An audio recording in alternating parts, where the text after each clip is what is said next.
صباح الخير أو مساء الخير حسب ما بتسمع الفيديو.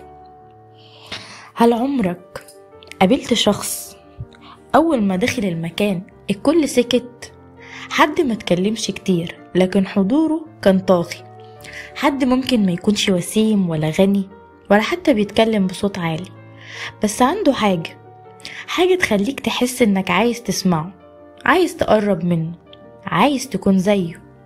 الحاجة دي اسمها كاريزما. الكاريزما يا جماعة مش سحر ولا موهبة بتنزل من السما لناس محظوظة بس. الكاريزما مهارة، والمهارة دي تقدر تتعلمها وتقدر تمشي بيها في أي مكان وتفتح لك أبواب كتير في الشغل، في العلاقات، في المواقف الاجتماعية، وأهم من ده كله تفتح لك باب الثقة بالنفس. بس قبل ما نبدأ في التفاصيل عايزك تسأل نفسك سؤال: ليه عاوز تكون كاريزمي؟ ليه عايز تكون كاريزمي؟ هل عشان تكون محبوب، ولا عشان الناس تسمعك، ولا عشان تحقق تأثير حقيقي في حياتك وحياة اللي حواليك؟ النية هنا مهمة جدا، لأن الكاريزما الحقيقية مش بتتبني عشان ترضي الناس. الكاريزما بتتبني لما تكون مرتاح مع نفسك، لما تكون صادق، ولما تكون حاضر بقلبك قبل ما تكون حاضر بجسمك. في الفيديو ده هنتكلم عن ايه هي الكاريزما فعلا، ايه هي الكاريزما الحقيقية فعلا، هل في انواع منها، وايه اللي يخلي شخص كاريزمي واخر لا، وهقولك على خطوات وتمارين هتساعدك تطور الكاريزما بتاعتك يوم بعد يوم. وهنحكي قصص، لأن الحكاية أقوى من النصيحة، والحكمة اللي بتيجي من تجربة بتعيش أطول من 1000 كتاب. خليك فاكر دايما، الكاريزما مش إنك تكون أفضل من الناس، الكاريزما إنك تكون نفسك لكن بأعلى نسخة منك. في ناس أول ما تشوفهم تقول واو الشخص ده كاريزمي، بس بعد شوية تبدأ تحس بحاجة مش مريحة. ليه بقى؟ دلوقتي هقولك الفرق بين الكاريزما الحقيقية والمزيفة. في ناس أول ما تشوفهم تقول واو الشخص ده كاريزمي، بس بعد شوية تبدأ تحس بحاجة مش مريحة. كلامه حلو بس في حاجة مش حقيقية، ابتسامته واسعة بس عينه مش صافية. ده اللي بنسميه الكاريزما المزيفة. الكاريزما المزيفة زي العطر الرخيص، ريحته قوية أول ما ترشه بس بتتبخر بسرعة، بتبان في أول مقابلة بس بتختفي لما الناس تعرفك على حقيقتك. طيب ايه الفرق بينها وبين الكاريزما الحقيقية؟ الكاريزما المزيفة بتعتمد على الأداء، على الانبهار، على جذب الانتباه بأي شكل. ناس بتتكلم كتير، بتضحك كتير، بتتصنع الثقة، لكن جواهم فراغ، في توتر، في تمثيل. أما الكاريزما الحقيقية دي بتبدأ من جوه، من شخص صادق بيحترم نفسه، مش بيحاول يثبت نفسه طول الوقت، بس حضوره تقيل، عينه صادقة، كلامه بسيط بس بيدخل القلب. في مقولة بتقول أحيانا الصمت بيكون أبلغ من 1000 كلمة، وده بيحصل لما شخص كاريزمي يسكت بس الناس تفضل مركزة معاه، مستنية يسمعوا صوته بس. الكاريزما الحقيقية مش بتستعجل، مش بتحاول تاخد كل الأضواء، لكن في نفس الوقت مستحيل تتجاهلها. وعشان تفرق بينهم بسهولة اسأل نفسك سؤال بسيط: هل الشخص ده مريح؟ لو حسيت براحة وبصدق وبهدوء جواه فكده كاريزمته حقيقية. لكن لو حسيت بانبهار مصطنع أو طاقة مجهدة دي كاريزما مصنوعة وممكن تقع في أي لحظة. فكر دايما، الكاريزما مش بس اللي بتقوله، الكاريزما في إحساس الناس بيك. الجزء الثالث: أنواع الكاريزما وأمثلة من الحياة.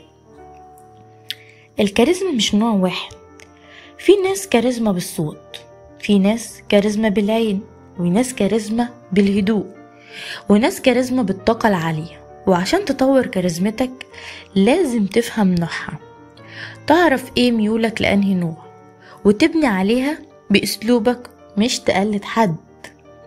نبدأ بأول نوع. أولا، الكاريزما السلطوية. ده الشخص اللي أول ما يتكلم الناس تسكت، عنده حضور قوي يا جماعة، ثقة، وكلامه واضح وحاسم، بيستخدم نبرة صوته بذكاء، مش بيهزر كتير. مثال: ستيف جوبز كان بيقف على المسرح ويتكلم ببساطة، بس حضوره كان يسيطر على القاعة كلها. النقطة المهمة الثقة في النفس، هنا جاية من الخبرة مش الغرور. رقم 2، الكاريزما الهادية. النوع ده مش بيتكلم كتير، بس لما بيتكلم كل كلمة ليها وزن، مش بيحاول يبهر الناس، بس طاقته مريحة ومؤثرة. عندك مثال مثلا غاندي، كان بسيط في لبسه، بسيط في كلامه، لكن تأثيره غير العالم كله. عايز تكون كده؟ اتمرن على الاستماع، على انك تكون هادي وسط الزحمة، وتدي كل كلمة بتقولها قيمة. رقم 3، الكاريزما الدافئة. الناس دي بقى لما بتقعد معاهم تحس انك شايف روحهم وشايف روحك فيهم. بيسمعوك كويس وبيهتموا بكلامك، وفيهم حنية ودفء يخلي اي حد يفتح له قلبه. النقطة المهمة، خلي نيتك صافية. لو نيتك تخدم وتحتوي الدفء هيبان في عيونك. رقم 4، الكاريزما العاطفية. ده النوع اللي بيعيش اللحظة جدا، بيتكلم بحماس، صوته بيطلع وبينزل، بيعبر عن مشاعره وبيشد الناس وراه بطاقته العالية. مثال عندك روبن شارما الكاتب العظيم، ده بيتكلم بحماس يخليك كده تتحرك من مكانك. ازاي توصله بقى؟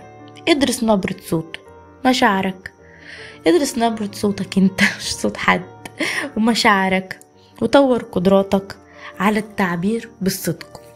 الخلاصة يا جماعة، كل واحد فينا عنده نوع من الكاريزما، بس لما تدركه وتطوره تقدر تخلط بين الأنواع وتستخدم كل واحد حسب الموقف. تمرين بسيط: سجل فيديو لنفسك وانت بتحكي موقف، وشوف ايه اللي ظاهر اكتر، الثقة، الهدوء، الدفء، الحماس، وسجل ملاحظاتك. ابدأ من هنا. دلوقتي هنتكلم عن مكونات الكاريزما ال4 وأسرارها وتطويرها. الكاريزما مش لغز وحاجة غامضة، هي مكونة من 4 عناصر أساسية. لو فهمتهم واشتغلت عليهم شخصيتك هتتغير قدام عينيك. خليني أقولك على ال4 مكونات. أول واحدة الثقة بالنفس. الأساس الأول للكاريزما يا جماعة الثقة بالنفس. مفيش كاريزما من غير ثقة، لكن خد بالك، الثقة مش معناها إنك عارف كل حاجة ولا إنك ما بتغلطش. الثقة معناها إنك مرتاح في جلدك، عارف نفسك كويس وبتتقبلها. طيب إزاي تطورها؟ اعرف نقط قوتك واكتبها. لما تدخل مكان ما تستناش الناس تعترف بيك، انت اعترف بنفسك الأول. ابني عادات صغيرة تثبت لك يوميا انك قوي حتى لو بسيطة. خليك فاكر دايما الثقة بتتبني بالفعل مش بالكلام. رقم 2، الحضور الذهني. الناس تحس انك معاهم بجد. عارف احساس لما تتكلم مع حد وتحس انه مش سامعك او بيبص في الموبايل او عينه مش عليك؟ ده اسمه غياب، ومفيش كاريزما بتيجي مع الغياب. لكن الشخص الكاريزمي ده لما بيبصلك تحس انك اهم انسان في الدنيا، عنده حضور، عقله وقلبه معاك. طب ازاي تطور العنصر ده؟ لما تتكلم مع حد بصله في عينه بهدوء، خليك واعي بلغة جسمك، وضعك، ايدك، تنفسك. اسأل نفسك كل شوية انا مركز في اللحظة ولا سرحت؟ هقولك على تمرين عملي يقوي العنصر ده عندك. كل يوم مارس 5 دقايق صمت كامل، بس ركز في تنفسك في جسمك، ده يخليك واعي اكتر بحضورك. رقم 3 والأخير، الدفء الإنساني. الناس تحس بالأمان معاك، مش كل الناس بتنبهر بالقوة، بس كل الناس بتنجذب للدفء. لما تكون شخص بيراعي مشاعر اللي حواليك، بتعرف تحتويهم من غير ما تحكم، ساعتها الناس تقرب منك تلقائيا. طب ازاي تطور البند ده؟ اسمع اكتر ما تتكلم، حس باللي قدامك وخد بالك من نبرة صوته، ابتسم ابتسامة بسيطة وصادقة من القلب. وهقولك على سر صغير قوي، الناس ممكن تنسى كلامك بس عمرهم ما هينسوا إحساسهم وهم معاك. رقم 4، التأثير والجاذبية، ودي بقى نقطة التحول. دي بقى الكاريزما اللي تشدك، اللي تخلي الناس عايزة تسمعك، عايزة تمشي وراك، عايزة تبقى زيك. التأثير مش بس في إنك تتكلم، هو إنك توصل لعقل وقلب اللي قدامك في نفس اللحظة. طب إزاي تطوره؟ استخدم القصص في كلامك، مش بس معلومات. اتكلم بصدق مش بطريقة مكررة، خليك واضح في تعبيرك، قول اللي جواك من غير لف ولا غموض. ملخص ال4 مكونات معانا ايه؟ الثقة والحضور والدفء والتأثير. لو اشتغلت على كل واحدة في دول وعملت التمرين اللي انا قلتهولك، هتبقى عندك الكاريزما عالية جدا. كل واحد فيهم عامل زي عضلة، كل ما تمرنها هتقوى، وكل ما أهملتها هتضعف. دلوقتي هقولك على أخطاء بتدمر الكاريزما من غير ما تاخد بالك. في ناس بيكون عندها كل مقومات الكاريزما، بس بتقع في شوية أخطاء بسيطة تخلي تأثيرها يضيع، أو الأسوأ الناس تبعد عنها خالص. تعالى نكتشف الأخطاء دي مع بعض عشان تتجنبها وتفضل محافظ على حضورك. 1، المبالغة في الثقة. بتساوي ايه؟ بتساوي غرور. الثقة مطلوبة لكن أول ما تتحول لتعالي أو غرور، تلقائيا الكاريزما بتموت. عارف لما حد يقول أنا جامد، أنا محدش زيي، أنا صح والناس غلط، ده مش كاريزما أبدا، ده تضخيم الذات. طب ايه الحل؟ خليك واثق في نفسك بس متواضع. لما تنجح اشكر الناس اللي ساعدوك، اسمع غيرك حتى لو شايف نفسك فاهم. رقم 2، التمثيل الزائد عن الحد. لو حاولت تكون شخص تاني، الناس هتحس. الناس بتحس بالزيف حتى لو مش قلت، حتى لو ما قالتلكش. مثال، لو بتقلد نبرة صوت مش طبيعتك، او بتصنع الضحك، يعني بتضحك وتتصنعه، او بتقول كلام مش مؤمن بيه، ده بيعمل ايه؟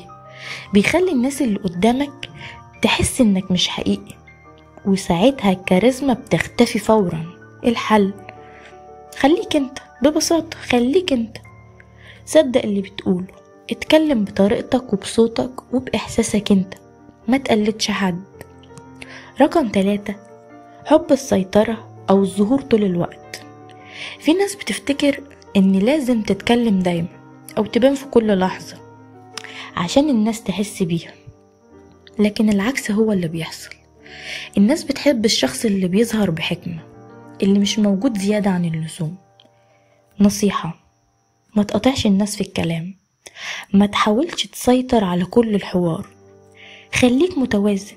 لما تتكلم الناس تركز لانك مش بتتكلم كتير. رقم 4، التوتر او التفكير الزائد. لما تبقى قاعد بتحسب كل حركة، تفكر تقول ايه وتعمل ايه بالظبط عشان تبان كاريزمي، ده بيخلي طاقتك تبقى مصطنعة جدا ومتوترة. طيب المشكلة الناس بتحس بالطاقة دي وبتبعد عنها. طب ايه الحل؟ خليك مرتاح، تنفس بعمق، فكر انك مع اصحابك مش في امتحان عادي يعني. رقم 5، انك تبقى شخص مختلف في كل المواقف.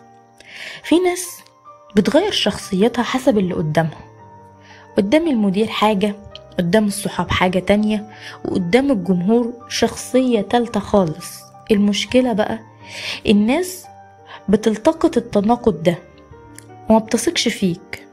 طب الحل ايه؟ خليك متسق، طور نفسك، لكن ما تتغيرش عشان ترضي الناس. خلاصة الفصل ده ايه؟ الناس ما بتتجذبش للكمال، الناس بتنجذب للصدق، للراحة النفسية، لشخص حقيقي مش ممثل. فخليك حقيقي. دلوقتي هقولك قصص واقعية لأشخاص كاريزميين جدا وتأثيرهم في اللي حواليهم. تمام؟ أحيانا الحكمة ما بتتقالش، بتتحس. والكاريزما مش دايما نقدر نشرحها بالكلام، لكن نقدر نلمسها.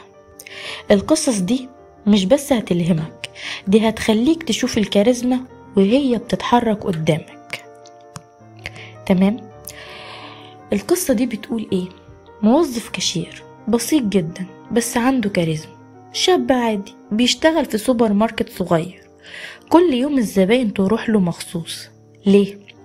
بيبص في عينك، بيبتسم بصدق، بيسألك عن يومك وبيرد بإخلاص مش كروته. في واحد كتب عنه بوست على الفيسبوك قال فيه: الشاب ده بيخليني نخرج من المحل حاسس اني بني آدم مش مجرد زبون. ده مثال حي على ان الكاريزما مش محتاجة منصب ولا كاميرات. الكاريزما ممكن تكون عندك وانت لابس يونيفورم ومرتبك 2000 جنيه في الشهر. المهم الطاقة اللي بتوصلها للناس. القصة التانية معلمة في مدرسة حكومية، ست بسيطة جدا، شعرها أبيض، لبسها عادي، لكن كل طالب عندها بيحبها حب كبير. ليه؟ عشان بتتكلم بصدق، عشان بتفتكر كل اسم، عشان لما حد يغلط ما تجرحوش بس بتواجهه. واحد من طلابها بقى محاضر عالمي، ولما سألوه مين أول شخص ألهمك قال: أستاذة نبيلة في إعدادي، خلتني أحس إن أقدر أتكلم قدام أي حد. شوف الكاريزما أوقات بتغير مصير حد بكلمة، بنظرة، باهتمام. وهقولك قصة رابعة كمان. شاب من السوشيال ميديا بس مؤثر، شاب مصري فيديوهاته بسيطة جدا، بيصور بتليفون لكن صوته هادي وطريقته فيها عمق يا جماعة، يمكن أغلبنا عارفينه. وكل مرة بيحكي حكاية الناس بتتأثر جدا وبتشاركها، ومشاهداته بتوصل للملايين. ليه؟ عشان بجد صادق، مش بيقلد، مش بيحاول يلمع، هو بس بيوصل إحساسه. الكاريزما مش في عدد المتابعين، الكاريزما مش في قد ايه قلب الناس، الكاريزما الحقيقية في قد ايه قلب الناس بيتحرك لما يشوفك او يسمعك. الخلاصة، الكاريزما مش للناس المشاهير بس يا جماعة. الكاريزما مش في الصوت العالي ولا في المظهر، الكاريزما في النية، في الحضور والتأثير الصادق. أقولك تمرين بعد الفصل ده اعمله وهتستفاد منه جدا. اكتب قصة لشخص قابلته في حياتك وكان كاريزمي، حسيت ان الشخص ده كاريزما جدا وأثر فيك، واكتب ليه أثر فيك.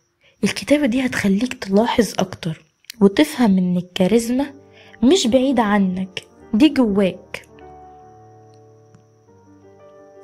دلوقتي بقى هنقول تمارين علمية لتقوية الكاريزما خطوة بخطوة. الكاريزما مش موهبة بس، الكاريزما كمان مهارة، وكل مهارة تقدر تطورها بالتمرين والممارسة. تعال نشتغل عملي بقى، وأقولك على تمرين بسيط قوي لكن قوي. التمارين دي بسيطة يا جماعة لكن قوية جدا جدا. لو طبقتها هتشوف فرق في طاقتك وحضورك وتواصلك مع الآخرين. التمرين الأول تمرين المرآة اليومية، دقيقتين بس كل يوم. بص في المراية لمدة دقيقتين وبص لنفسك في عيونك، ما تضحكش، الموضوع أعمق مما تتخيل. ليه؟ لأنك بتبدأ تتواصل مع نفسك بصدق، تتعود تبص من غير خجل، من غير حكم. طب أعمل إيه؟ أقف قدام المراية، بص في عينك وقول لنفسك: أنا أستحق، أنا كاريزمي، أنا مؤثر. صدق نفسك، خليك ثابت وصدق اللي بتقوله. في الأول هتحس إنك بتضحك على نفسك، إيه الهبل اللي أنا بعمله ده؟ بس بعد أسبوع هتبدأ تصدق، وبعد شهر هتعيش اللي انت قلته، وعقلك الباطن هيبدأ ينفذه بكل حاجة انت قلتها. التمرين التاني، تسجيل بصوتك، واعرف نبرة صوتك وتأثيره.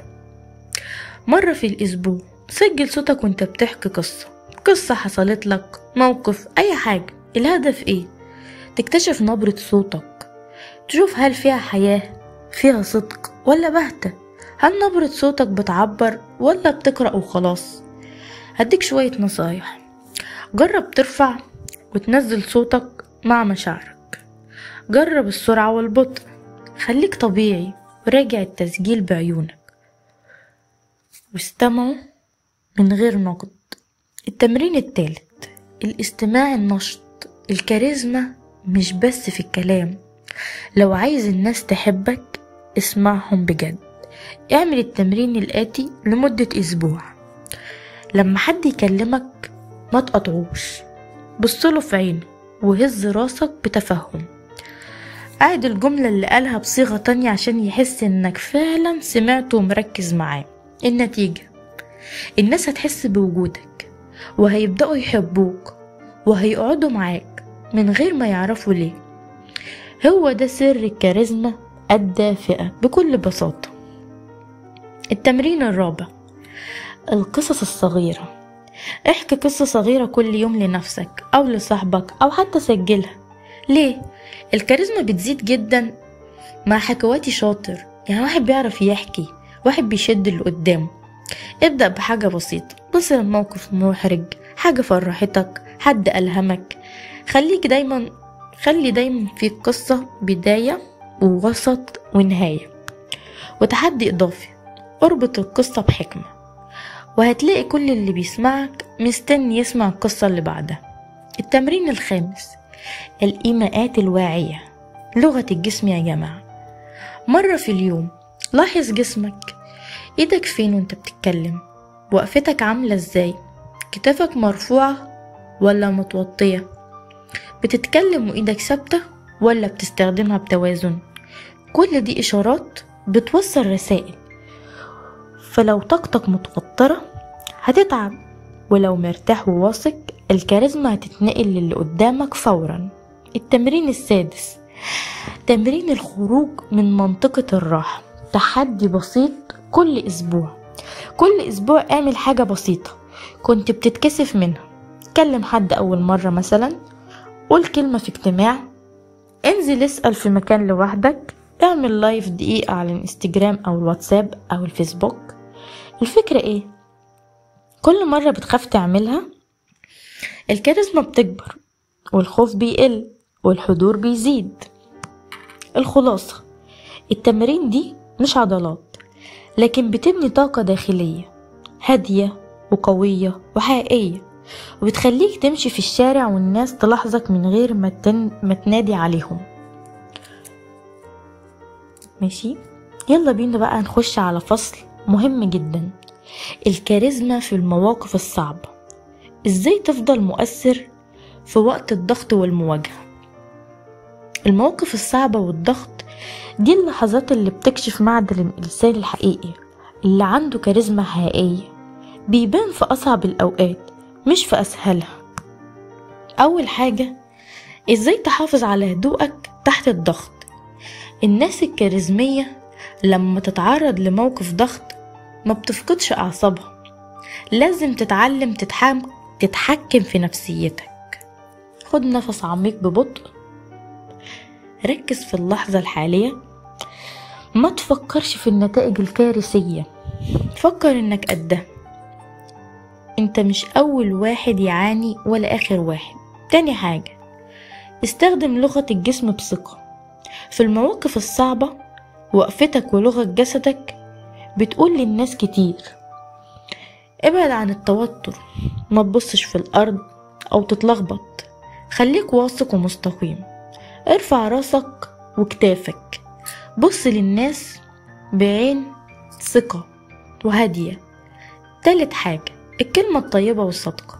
حتى لو الموضوع صعب، الكلمة الطيبة والهادية بتريح الناس حواليك وبتديك قوة تأثير أكبر. اتكلم بوضوح، خليك صادق ومباشر. لو مش عارف حاجة اعترف بدل ما تلف وتدور. حاجة رابعة، تحكم في مشاعرك لكن ما تخفيهاش بالكامل. الكاريزما مش معناها تكون روبوت، لازم تظهر إنسانيتك لكن بوعي. لما تحس بغضب أو حزن خليك هادي، عبر عن مشاعرك بكلمات متزنة مش بصراخ أو لوم. دايما خليك عندك قدرة على الاعتذار لو غلطت. خامس حاجة، ركز على الحلول مش المشاكل. الشخص الكاريزمي في الأزمات ما بيغصش في المشاكل، بيحاول يلاقي الحلول. اسأل نفسك ايه الخطوة اللي ممكن اعملها دلوقتي؟ شارك الناس بأفكار بناءة. خليك دايما مرن ومستعد تغير خطتك لو احتاج الأمر. هقولك على تمارين عملي. في المرة الجاية لما تتعرض لموقف صعب جرب تتنفس، جرب تستخدم التنفس العميق وركز على جسمك، وحاول تقول كلمة طيبة وصادقة، بلاش تندفع أو تتهور. راقب رد فعل الناس، هتلاقي تأثيرك اتغير. خلاصة الفصل، الكاريزما في الضغوط مش ضعف، هي قوة داخلية هادية بتخليك تكون مركز ومؤثر وراسك مرفوعة. الفصل الجاي هنتكلم عن كيف تحافظ على الكاريزما يوميا وتبنيها على المدى الطويل. الكاريزما مش لحظة، مش فيديو ولا لقاء واحد. الكاريزما الحقيقية هي أسلوب حياة، وده معناه إنك تشتغل عليها كل يوم وتكبر بيها. تعال نشوف إزاي تقدر تخلي الكاريزما جزء منك، مش بس حاجة تظهر وتختفي. أول حاجة، اعرف قيمة نفسك وعيش بيها. الكاريزما مش بتبدأ من شكلك أو صوتك، بتبدأ من جواك. أهم 3 قيم في حياتك مثلا ايه هما؟ الصدق، الشجاعة، الاحترام. طيب هل بتعيش القيم دي؟ الناس بتحس بيها في تصرفاتك ولا لأ؟ الناس تنجذب للي عارف هو مين وعايش باتساق، مش ضروري يكون مثالي لكن حقيقي. تاني حاجة، حافظ على طاقتك. الكاريزما طاقة، لو طاقتك الداخلية ضايعة مستحيل تسيب انطباع أو تأثير. طيب ازاي تحافظ على طاقتك؟ نام كويس، خفف السوشيال ميديا والتشتت، كل أكل يحافظ على مزاجك وصحتك، اقضي وقت مع ناس إيجابيين. الكاريزما ما تطلعش من شخص مرهق أو محطم. اهتم بنفسك الأول قبل ما تطلب من الناس يحبوك. تالت حاجة، راجع نفسك كل أسبوع. خصص 10 دقايق كل أسبوع وسجل ايه أكتر لحظة كنت فيها كاريزمي الأسبوع ده؟ ايه الموقف اللي حسيت فيه انك ضعفت أو فقدت تأثيرك؟ اتعلمت ايه وهتتعلم ايه غير المرة الجاية؟ الاستمرارية بتساوي سر النجاح. ناس كتير تبدأ بس القليل اللي يكمل يا جماعة. رابع حاجة، اعمل عادة يومية واحدة على الأقل.